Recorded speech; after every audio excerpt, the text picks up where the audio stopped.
یہ ہے بحرین، دنیا کے امیر ترین ممالک جیسا کہ UAE، سعودی عرب اور قطر کے بیچ میں گھرا ہوا ایک چھوٹا سا ملک۔ بہت کم لوگ جانتے ہیں کہ بحرین اصل میں ہے کہاں، اور اس کی وجہ اس کی لوکیشن ہے جو اپنے رقبے کی وجہ سے میپ میں اتنا واضح نہیں ہوتا۔ اور یہ سارا ریجن پرشین گلف میں آتا ہے۔ پرشین گلف ایک بہت اہم جگہ ہے کیونکہ اس ریجن میں موجود ممالک کے پاس پوری دنیا کے 50% آئل اور 4% نیچرل گیس کے ذخائر ہیں، اور یہی وجہ ہے کہ پوری دنیا کی 15% انرجی سپلائی اسی پرشین گلف والے ممالک سے آتی ہے۔ اور سب سے بڑی وجہ یہ ہے کہ ہر ملک اسی ریجن کے پیچھے پڑا ہوا ہے۔ اب آپ یہ سوچ رہے ہوں گے کہ جس ملک کے ارد گرد UAE، سعودی عرب اور قطر جیسے امیر ترین ممالک ہوں تو وہ خود بھی بہت امیر ہوگا، مگر ایسا نہیں ہے۔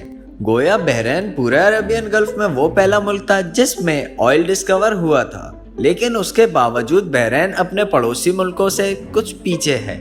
لیکن بہت جلد کچھ ایسا ہونے جا رہا ہے جو کچھ ہی پل میں بحرین کو اس پرشین گلف کا سب سے امیر ترین ملک بنا سکتا ہے، یا پھر ہو سکتا ہے کہ بحرین کے حالات مزید خراب ہو جائیں۔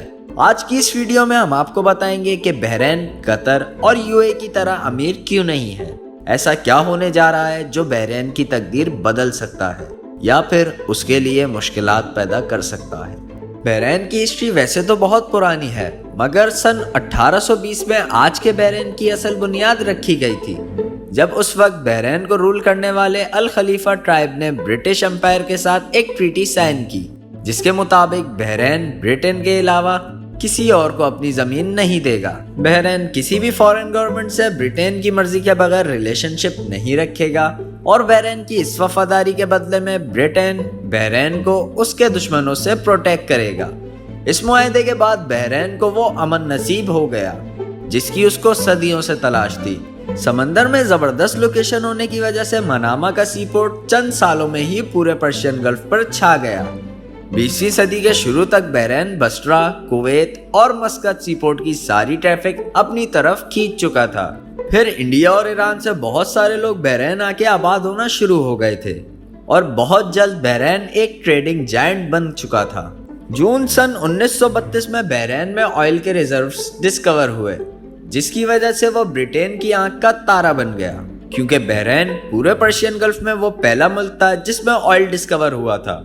اور پھر سن 1935 تک بحرین 25,000 ٹنز آئل جاپان بھیج رہا تھا، اور صرف 10 سالوں میں بحرین پرشین گلف میں برٹین کا ایڈمنسٹریٹو سینٹر بن چکا تھا۔ بحرین میں لاکھوں ڈالرز آ رہے تھے اور حالات آہستہ آہستہ بدل رہے تھے۔ پھر سن 1971 میں جب برٹین نے سارے گلف کنٹریز کے ساتھ ٹریٹی ختم کی تو باقی عرب ممالک کی طرح بحرین بھی ایک انڈیپینڈنٹ کنٹری بن گیا، اور آج بحرین UN کے مطابق ورلڈ کی فاسٹسٹ گروئنگ اکانومی ہے۔ اور صرف یہی نہیں، بلکہ بحرین کو پورے گلف میں سب سے زیادہ انگلش فرینڈلی نیشن بھی کہا جاتا ہے۔ لیکن اتنی فیوریبل پرفارمنس کے باوجود آخر کیا وجہ ہے کہ بحرین دبئی، ابوظہبی اور قطر کی طرح امیر نہیں؟ اصل میں اس کی ایک بہت بڑی وجہ اس کا سوشل پولیٹیکل سسٹم ہے۔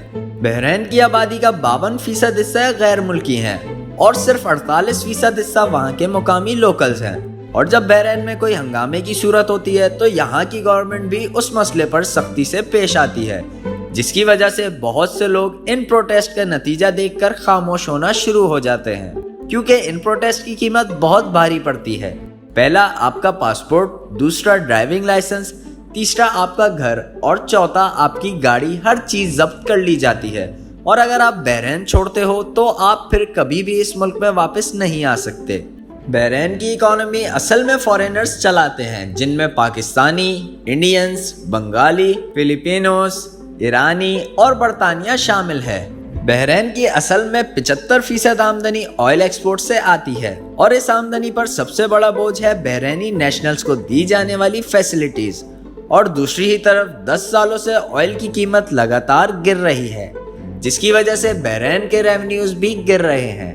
اور سب سے بڑی بات تو یہ ہے کہ آئل ریزروز بہت تیزی سے ختم ہو رہے ہیں۔ ایک طرف آپ کی انکم نہیں بڑھ رہی، دوسری طرف آپ کے اخراجات وہی ہیں، اور تیسری بات آپ کے ریونیو سورسز بہت جلد ایگزاسٹ ہونے والے ہیں۔